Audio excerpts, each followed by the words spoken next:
yeah, so I was trying to write out I was trying to, on set different topics or concepts within objectivism, I was trying to write out an explanation of what it is, like um, with examples and so on. And what I found was I'd get to a concept that I thought I understood. And then I'm suddenly asking all these questions. Like one was, I think, on the topic of integration as a means to unit perspective or something like that. I think that was it. I can't remember the discussion. And then I'm suddenly, well, what is integration? Is integration a process? Is it a product of thought? Or does integration refer to the concepts or to the concretes? I think integration refers to so the integration is the concept. So it's the product of a thought, and integration can be a process. But the integration refers to the concept, right? And the concept refers to the concretes. Do I have that right in my head? I would say that concept refers to the units. Yeah, okay. The units are the integration, and the units are an integration of the concretes, as I understand it, that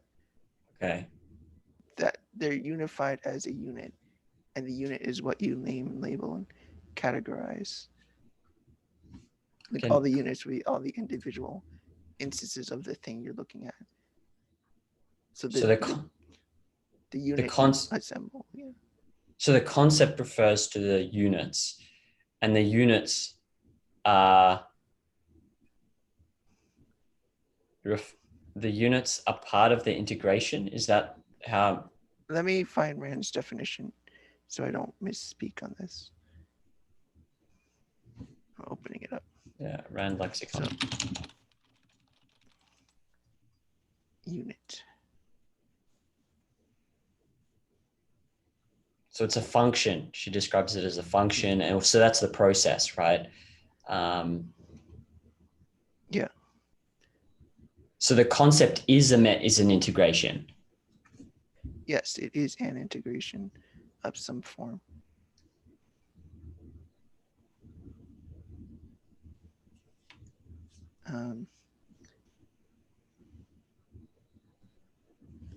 A unit is a bridge between metaphysics and epistemology. Units do not exist qua units. What exists are things, but units are things viewed by consciousness in certain existing relationships. So I mean, the concept is talking about a unit. It's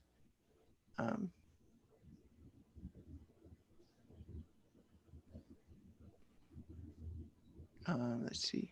So concept is a mental integration, and the concept refers to the units, and the units are the units aren't the integration. Then the units are the units aren't the integration. Well, okay, the way Rand says it, let's see. Let me share my screen so you can see what I'm looking at. Yeah, okay. Oh, I need to be in charge of the chat room. Oh, okay. I can make host. There you go.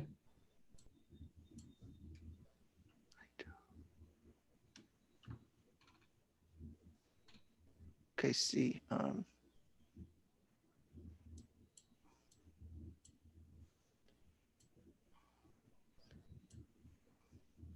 See, content and mental integration of two or more units, specifically. Yes. Oops. Too much. So a concept is a kind of integration. And so the integration is the broader, is the genus of concept. Yeah, okay. Integration, mental integration. The differentia is two or more units which are isolated, blah, blah, blah. So just as an abstraction is to a concept, so an integration is to a concept. Like it is, so an abstraction can be a concept or a proposition, and a mental integration can be a concept, and it can also be an integration of a proposition into an abstraction.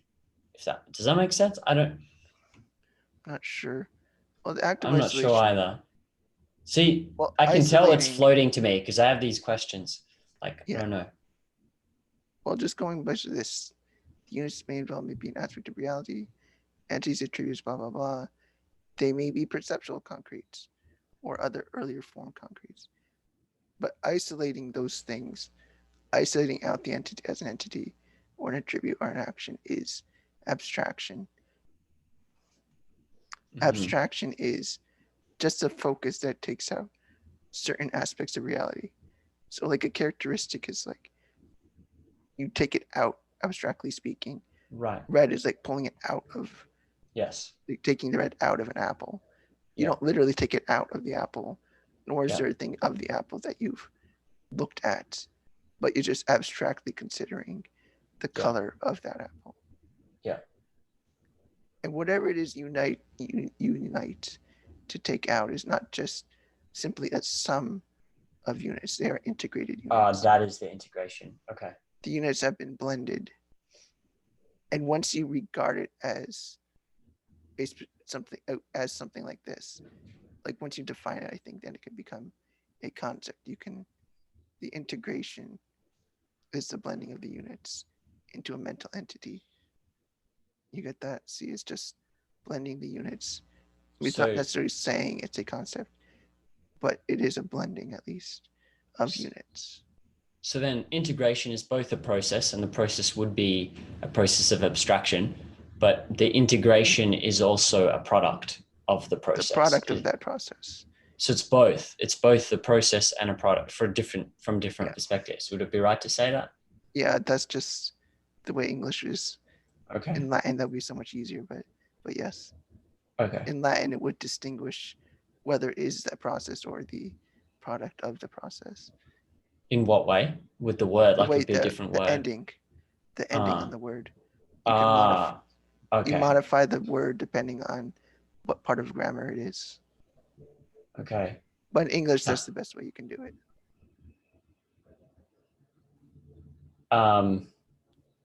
What's the relationship? So I actually sat and clarified thinking as a concept, and so I've got so I see integration is can be a process of abstraction or a product of thought, or a process of abstraction or a product of abstraction. But then, okay, now I've connected those. But then, if I came up with something like I try to essentialize thinking as I got something like a self-initiated cognitive process that is purposeful and sustained over a period of time. And so then when I integrate, it's not that the essence of integration is thought, but it relates to thought. Am I thinking about it correctly? Like there's a link, but because you don't put it necessarily in the definition, the link is one of, it's there, like there's a relationship, but they're not essentials. It's not an essential relationship. So you only look at it from that perspective when you need to. Does that make sense? I'm not sure I understand. I don't think I follow. Yeah, okay. I was trying to work out what the relationship between, because I put down the definition of, okay, I sort of get an idea of what the definition of integration would be. So you could say something like a process of abstraction. And then I was trying to work out what the link, like how to link it in my mind to thought.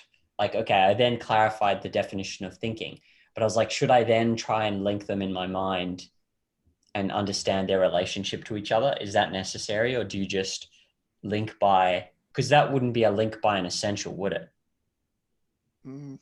Because I've now linked, you've now said to yourself, all right, well, integration is a process of abstraction. But then if someone asked you, what is the relationship between a process of abstraction and a self-initiated cognitive process, we'll say that's a definition of thought. Like, is that, you might have go blank because you don't, but they are, I know there's a link between thought and abstraction, but like, how do you, is that something you skip just because it might not be in the definition? So it's a non-essential. Is that how you think about it? I'll try to phrase this in the way I'm thinking about these terms you're using. So how would integration relate to a directed thought process? Well, I think maybe to some extent, some aspects of integration could occur automatically as far as perceptual concretes. Yeah. I'm not sure about that. That could be an open question, but the integration of the units into a mental integration as a concept, if you integrate them into a concept that is always volitional, that is, it must be put related to a word or some sort of symbol. As Roland is saying about language, there's always a word. Right. The unit is, you've got to select that word. You've got to realize you are regarding that unit as a concept. You decide to regard it as a concept, or it's hard to say what that exactly would be to regard it, other than you're able to focus on the units, and you can focus on the units as words or particulars, like a concrete perceptual unit, which would be a word. Okay. So you got to select that word, and that's when the integration becomes a concept. Right. And then that would require, if it's volitional, it would require to remain objective, it would require a thought process. Yeah, otherwise it'd be something else entirely. Yes. But to the extent that they are volitional, this is the process Rand says it follows. And she argues in previous chapters, well, it's got to be volitional because we know it's not given to us automatically. And we recognize there's error here. And volition is what enables us, is what makes our definitions and our concepts good or bad. Okay. All right, that makes sense. I got a related, do you want to, unless there's something else you want to cover on this one, we can stop the share screen. I think that was good. I mean, I think that clarified it.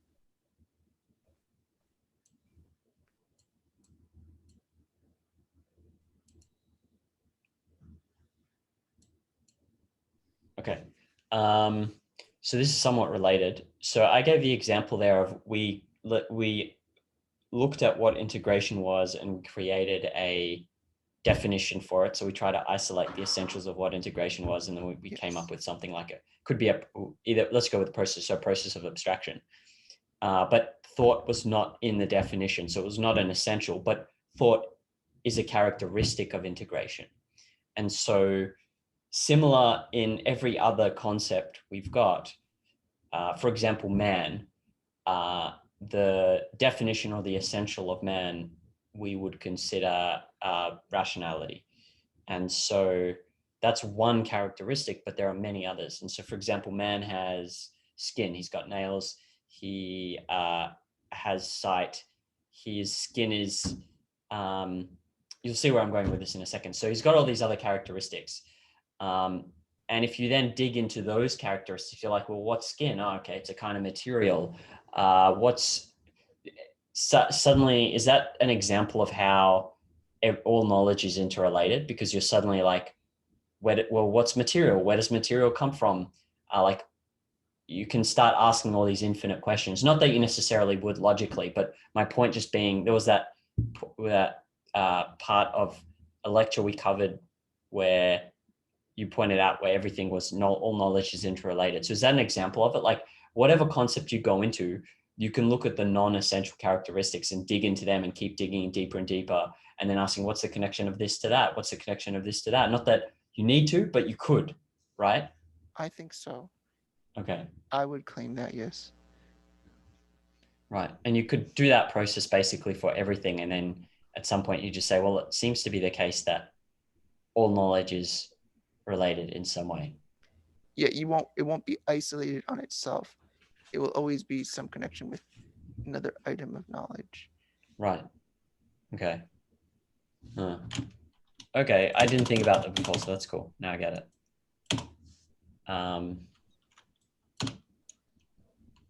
When we describe concept formation as a mathematical science process, remember how we talked about adding the suffix al and what it does to the concept, what it does to the noun that it modifies? Yeah. Are we saying that concept formation has? Are we saying that? So mathematics would be, let's say, the science of measurement, And so when we call something a mathematical process, are we saying, we're not saying it's part of the science of measurement. I'm just trying to understand how, like, okay, let's have, I've essentialized some concepts. So I've essentialized mathematics, science of measurement. And now I'm applying it to concept formation and saying concept formation is a mathematical process. I'm not saying, how can I apply the essentials of mathematics to concept formation as a mathematical process? Because I'm not saying concept formation is now a mathematical scientific process. Am I? I'm not really clear on how that works. Well, a mathematical, well, yeah, well, Rand claims it's a science of measurement. I mean, that's all math is, it's measurement. Right. I mean, that's all she means by it's mathematical. It's it's precise, and it's a science, and it's about measuring reality in some way or another. Like any number is even, I guess you could say, a measurement of reality, like it's an amount of something. Okay. I mean, I don't know if you could even view it in any other way.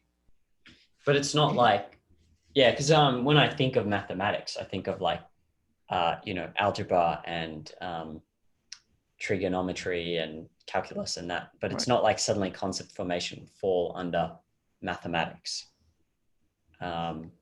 It's more like mathematics is an aspect of epistemology, or maybe a narrower science of epistemology. Right. Okay. And it is connected to concept formation to the extent that it is part of epistemology. It may or may not be part of it. Rand is saying that, well, that mathematical process, that way of measuring reality, is part of concept formation. That what makes it concepts objective is the way you are measuring things, not just seeing it and making an association, as Nietzsche might say, but it's actually measuring a thing compared to another, like with actual measurements. Like he's like, one rock is compared to the size of another rock. Like you're just comparing the size of those things. It doesn't have to be like 1 inch exactly. That's a deeper thing, but you can talk about discrete math, which would be things like that, like individual units and individual items. And Rand is claiming that they go on at least, that these measurements are done at least implicitly. And that's a bit vague, but the idea being that children don't need to recognize that they are in fact doing something called measurements, but she does claim that they are aware of what they're looking at. They're aware what they're comparing to.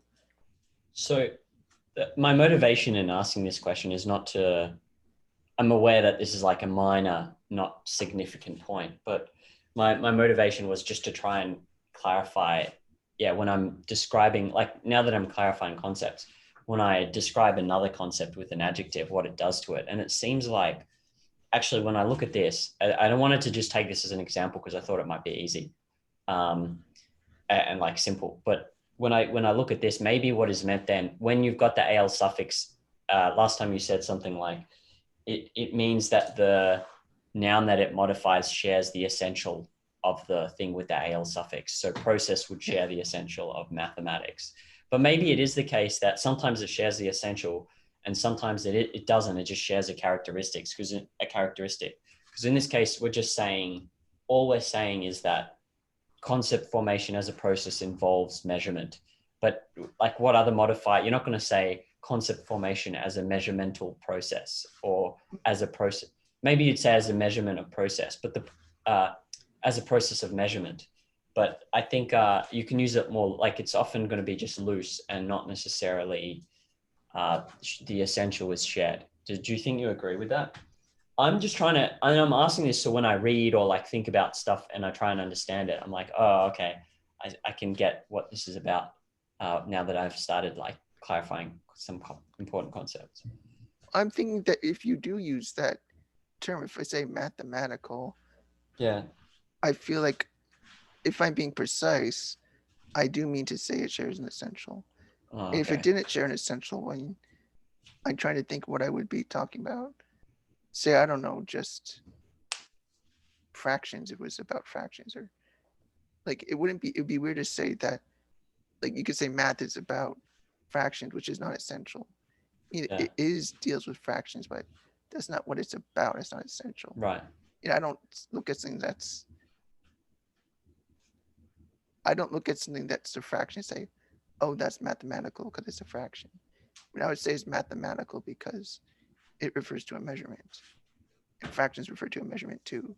Like they're all pointing to the same thing. I'm not referring to the fractions. Or if I say something is human-like, I mean, I'm not referring to say that they have 32 teeth or whatever it is. I mean, I wouldn't say that about something.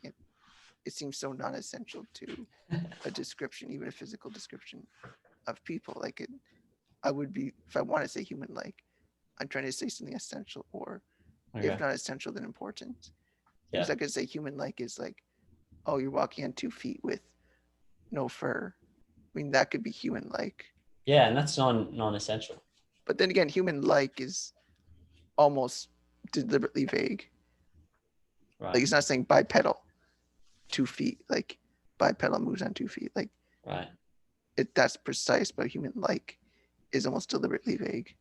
Like ish is human-ish. In which case, yeah, probably not essentials. Right. Or you say mathematic-ish, then yeah, maybe not essentials, but mathematical. You're saying it's about math. It's essentially about math. You're describing it that has at least this characteristic, which is essential to, which shares the essential with math. You're not saying the entity itself is math, but you're saying that there's an aspect of it that is mathematical. Okay. I see what you're saying. So you're not saying it doesn't mean that concept formation is part of the mathematical sciences, but it means that a part of concept formation, it could be a non-essential part. I don't know, but a part of the process includes elements from science from mathematics as a field of science. Would that be an accurate way to?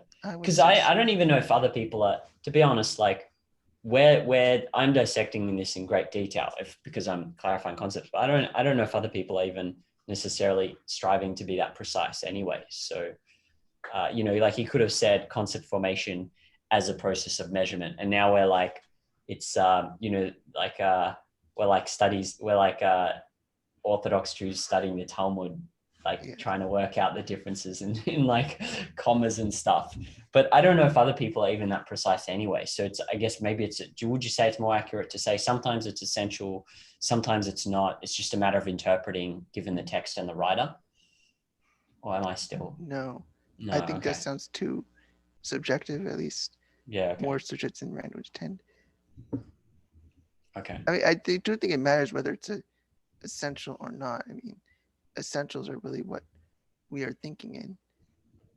I mean, we would want to say that, at least if you're using an adjective, what you're describing, the characteristic, will share an essential with the word it's about. Like mathematical, at least any mathematical characteristic shares an essential with math, or has an essential characteristic of it being mathematical. Okay. I think I know where I'm going wrong.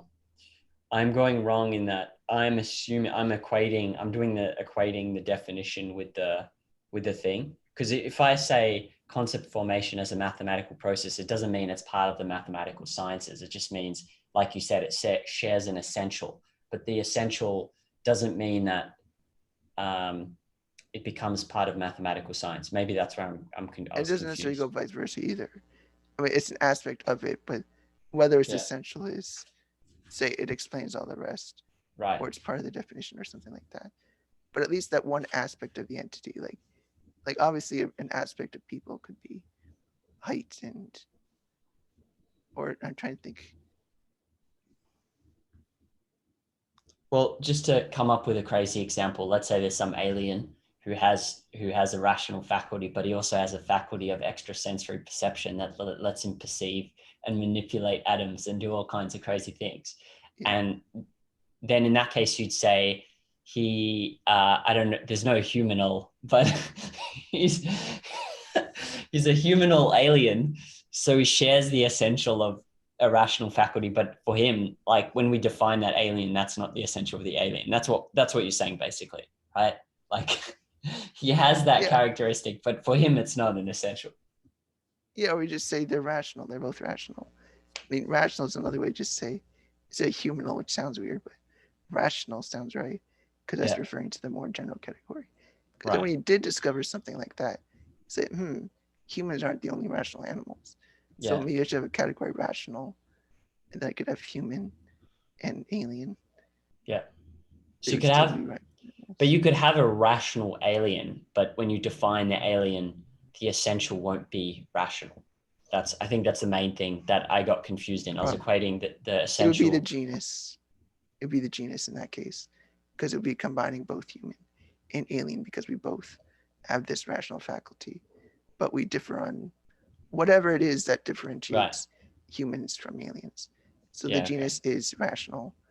And yeah, that'd be an example when you discover something new. But it doesn't have to be the genus. You gotta reorganize your concepts.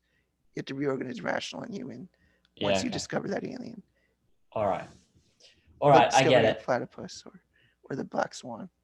Okay, I get it. It's just it shares the essential, but it doesn't mean that the concept that the adjective modifies has the same essential.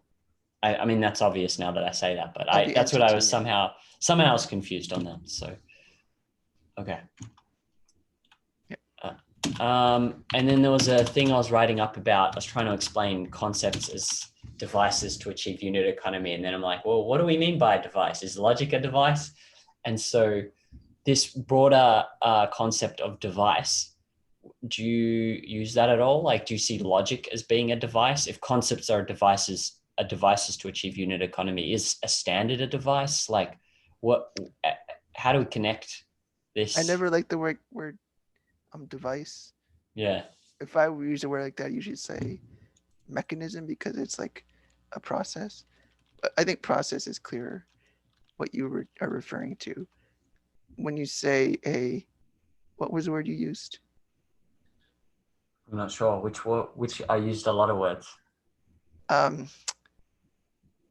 Not mechanism, but device. Tool, like, why device. would you use the word device? Okay. Right. Well, why use that word? I don't know. That's why I'm asking, because in the book in OPAR, it said concepts as devices to achieve unit economy. And then, well, if concepts are devices, like it's just confusing how things are connected by essentials. Like I don't suddenly, like I've got all these concepts, but they're separate. And now I'm reading, okay, there's a device. How do I integrate concept as being a device? Like, that's weird. Just a means to achieve, I guess. I mean, device is an odd word to me. It does make sense. It's a means to achieve an end. An actual entity which achieves an end. But I'd rather just call them like a mental entity that achieves, well, this is a characteristic of it, is a mental integration that achieves unity economy.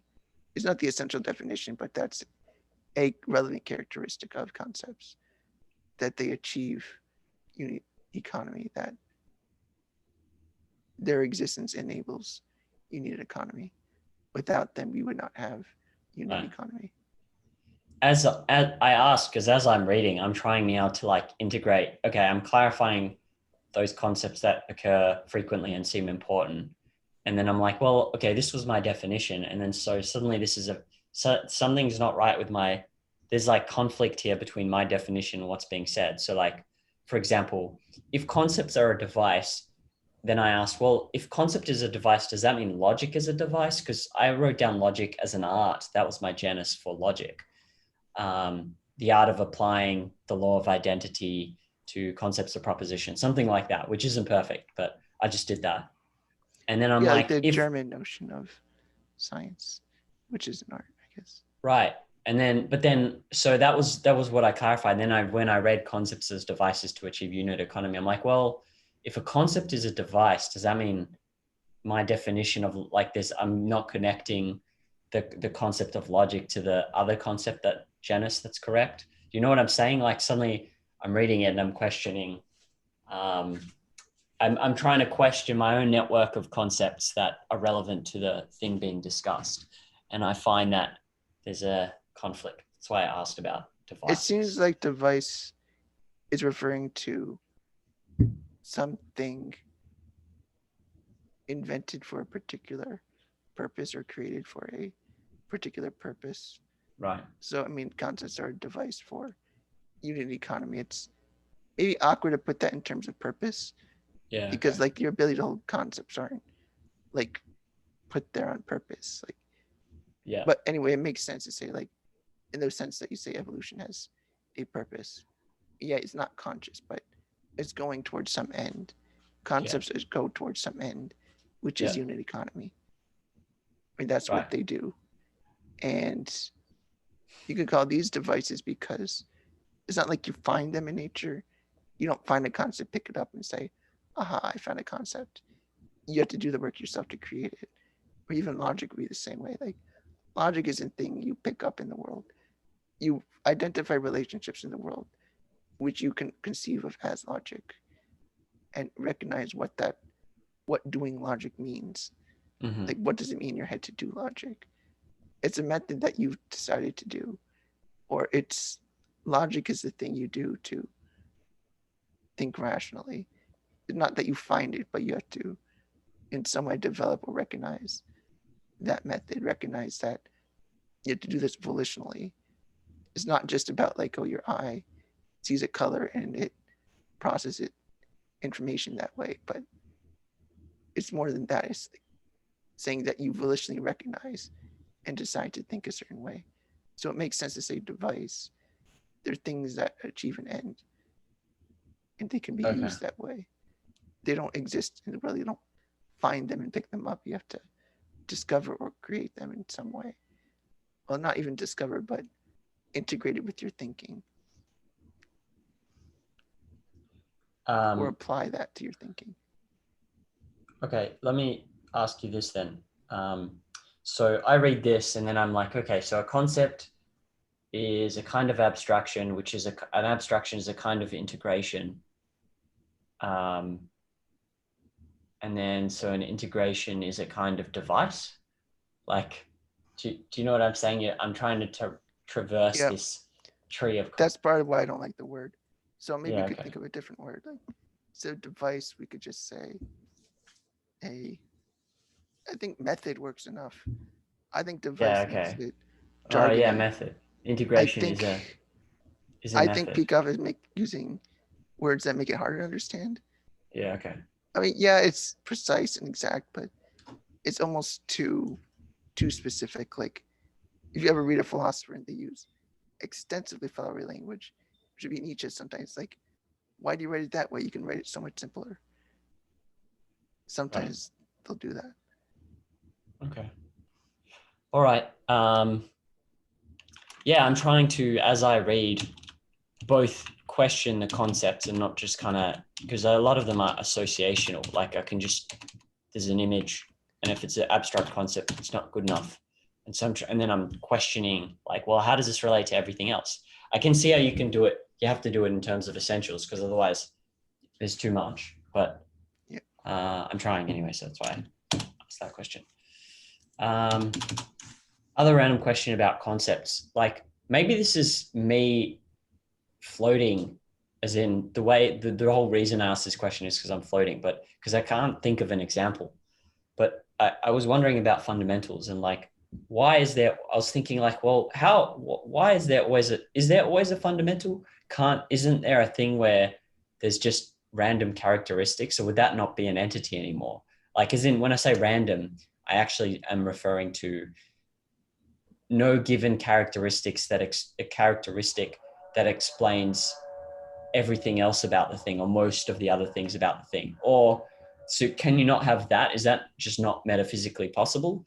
Or can there not be some entity that has a few fundamentals that explain a lot? So it's very hard to differentiate what is fundamental, what isn't. Like, why is it that there's always a fundamental, or is it metaphysically not possible to have like just lots of different characteristics that aren't explained by one or a few things? Or is it not metaphysically possible to have a thing, an entity that has a few characteristics or a few fundamental characteristics that explain a lot so closely that it's hard to pick which one? Well, I think there would only be one or two essentials at most. An essential is Essentials is our perspective on the fundamental though, right? Well, essentials are fundamentals.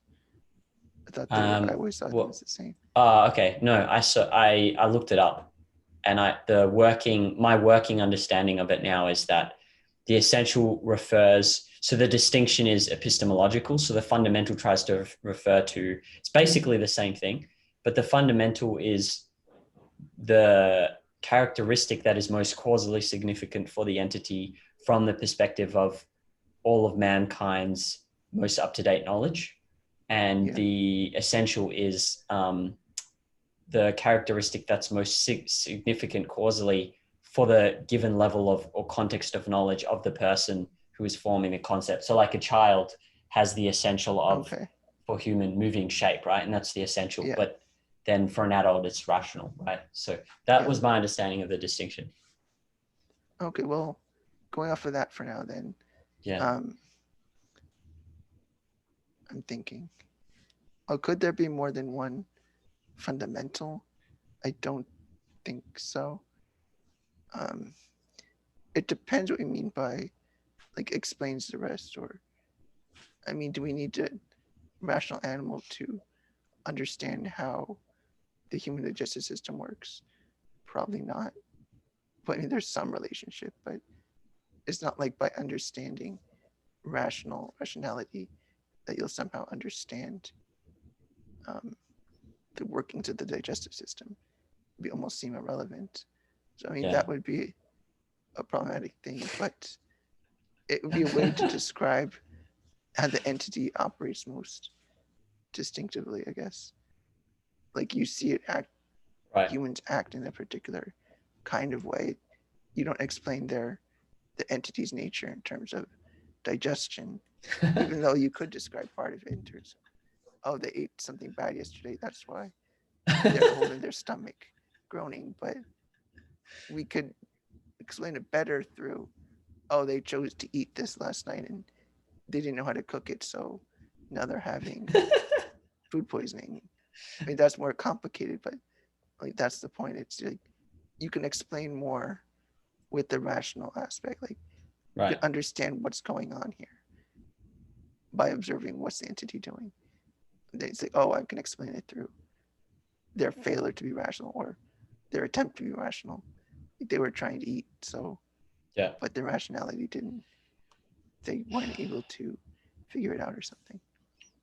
But then if you saw like a chimpanzee doing the same thing, you probably would conclude something else. Right.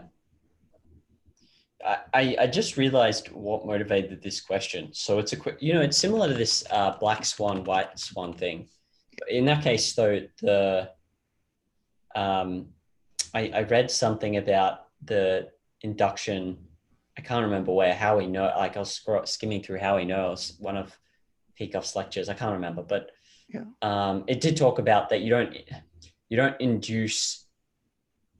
make an induction based on non-essentials. Like, if all swans if you see all white swans, that color can vary across species and the same species. So you don't necessarily make that, you don't have enough to make that induction that all swans are white. Mm-hmm. But what caught me out on this, and the reason I'm asking is, aren't we basing we're basing this whole theory of concept formation on their identifying a fundamental. And then I was wondering how do I know? I can't think of an example of where there's one thing that has lots of different characteristics where there's no single one that necessarily explains a lot of them. I can't think of an example, but that doesn't mean there isn't one. And so it's similar to the white swan, black swan in that respect. And that I'm kind of going, can't there be one thing that you haven't yet figured out that there's some entity that exists that has either multiple characteristics that don't have a causally significant factor, or that has a few characteristics that are fundamental and explain a lot. So it's very difficult to pick.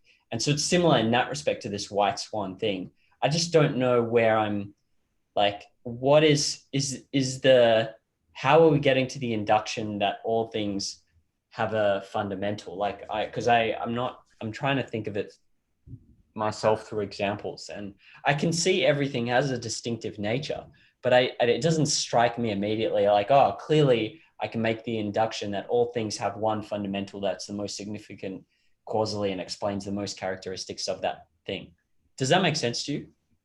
Yeah, I see. I think this is my inner skeptic coming out. Yeah. I don't think I have a good answer. Yeah, I don't have a good answer.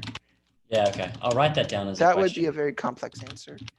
So I wouldn't want to get into that just here because I'd be ad-libbing it. I'd rather, if I answer that, Yeah. write it out. I'll write down, maybe I'll post about that too, Black Swan. And to me, it's like, I know I'm curious, because when I get insight into this, I also get insight into my thinking, right? Because I know why I'm making this jump and like why I'm confused. Whereas other people, I don't think other people would look at it. They go, oh yeah, everything has a fundamental. Whereas I'm suddenly like, does everything have a fundamental? I don't know. It would just seem that if something's been integrated as a unit, there necessarily had to be something similar across those units that you've Right. at least picked one. Otherwise, Right. you wouldn't have integrated anything. You wouldn't like have that. had a concept. Yeah. Yeah, it wouldn't just be. It would just be like, it would just be separate things. Like in the Right. same way you see two leaves. Like you don't say, oh, why can't I integrate them? Well, you can't. They're just distinct things. Right. Yeah. Okay. Yeah. That makes sense. So there's something there about if it didn't have a fundamental, you wouldn't you wouldn't even have the You might just have two things. That's all. Yeah. Like, oh, you got a brown leaf and a green leaf. Okay. And you can just integrate them out of there. Well, forget that difference because there is a similarity between the two. They're, I don't know, the shape or that they came from a tree. Yeah. Or, I mean, there's always at least a minimum one. And I could say you don't need more than one because if you needed more than one, well, it would seem like you'd have more similarities. Or you could split them up more ways or something like that. I think if you had more than one fundamental, it seems like, well, you'd be able to create several concepts out of that. It seems like that's what I would say. But I'm not sure how to say that a concept must only have like 1 to 2. It's hard to give an argument for that other than to say that like by integrating them, that's what you say, oh, there's a reason to call it a concept.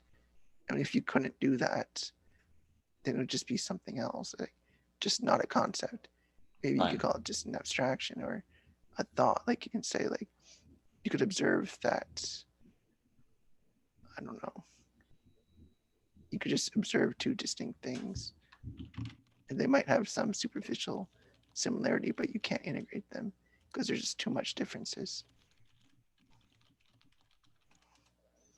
Like I almost think that if you could have a hard time integrating because you think we're too many fundamentals, I'd just say, well, just create two concepts out of it instead of one. Just do two.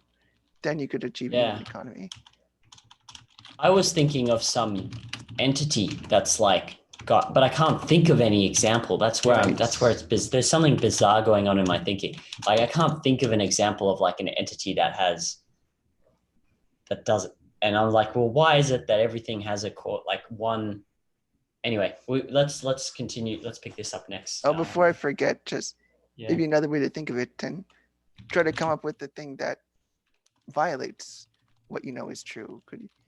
Maybe you could find a way that maybe it will become true that there's multiple fundamentals. But what would you have to change about reality to do that? Oh, interesting. Okay. What would you change about reality to make that in fact true? I don't know. I need to think about that. I would have even like magic or whatever. Yeah. Oh, I like that question. Cool.